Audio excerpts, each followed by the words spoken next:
پای نیټورک څه شی دی، کله او څنګه جوړ شو، دغه پروګرام څه تضمینونه لري او څنګه کولی شم چې دغه پروګرام په خپل موبایل کې فعال کړم.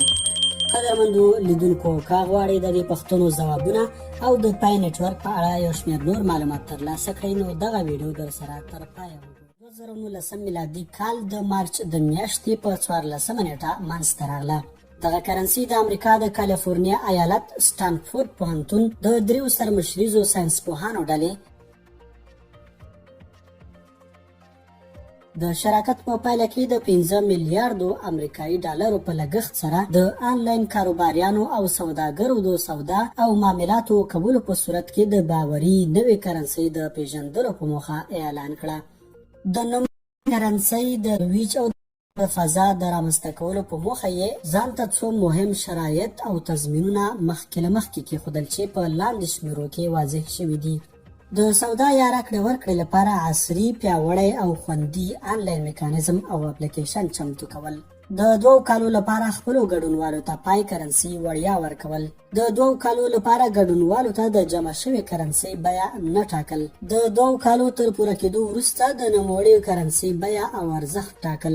د 2 کالو په موده کې د 100 میلیونو وګړو ګډون لرل. د نړۍ په 120 هیوادونو کې ATM یا خپلسري د پیسو ورکړې ماشینونه نصبول. د 2021 کال په وروستیو میاشتو کې د نوموړې کرنسۍ بیه او ارزښت ټاکل. د نړۍ په مشهورو آنلاین تبادلې یا اکسچینج کمپنیو کې ځای ورکول او داسې نور. درنو لیدونکو، دا چې یو بیټکوین آنلاین کرنسي په ننني عام بازار کې تر 940,000 امریکایي ډالرو ارزښت لري، خو له 2008 څخه تر 2009 میلادي کال پورې د بیټکوین کمیټې ګډونوالو ته د ورځې له 5 څخه تر 8 بیټکوین وړیا ورکول.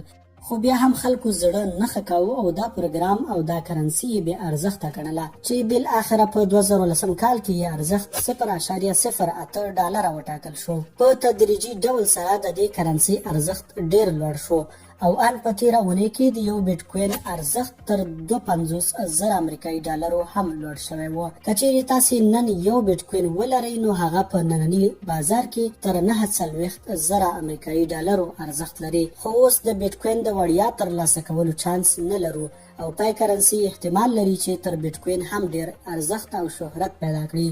دا چې نوموړې پای کرنسي هر سمارټ تلیفون لرونکي وګړي ته وړیا ترلاسه کیدی شي، نو که غواړئ چې دا کرنسي وړیا لاسته راوړئ، د خپل ټلیفون پلی سټور ته ورشئ او پای نیټورک ولیکئ او دغه پروګرام در سره ډاونلوډ کړئ. لکه څنګه چې د راجستر په مهال به له لینک پرته ګډون ناممکن وي، نو د انوایټینګ کود په خانه کې دغه کود او یا د خپل ملګري کود ورکړئ او په خپل نوم حساب جوړ کړئ، تر څو د پای کرنسي ستاسو حساب ته در زیاتې شي. ډېرې کمې ورځې نورې هم چانس شته چې پای کرنسي وړیا لاسته راوړو.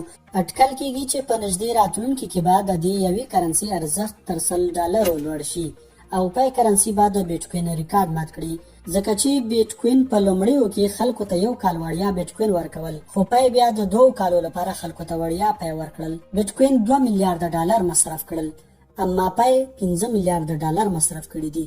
نو معلومه خبره ده چې پای کرنسي به تر بیټکوین کرنسي ارزښت لرونکي او قیمتي شي.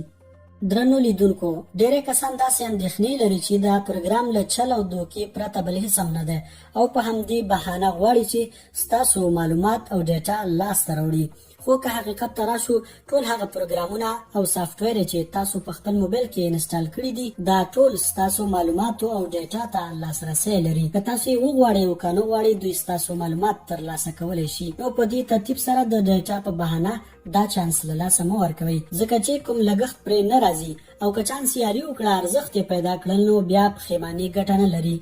که بیا هم تاسو د خپلې ډیټا او یا د معلوماتو ساتلو لپاره په اندېښنه کې یاست، نو دا پروګرام په داسې یو موبایل کې انسټال کړئ او یا استعمال کړئ چې په هغه کې ستاسو ضروري ډیټا او یا معلومات نه وي. نو په دې ترتیب سره به مو هم خپل معلومات ساتلی وي او هم به مو دغه چانس له لاسه نه وي ورکړی.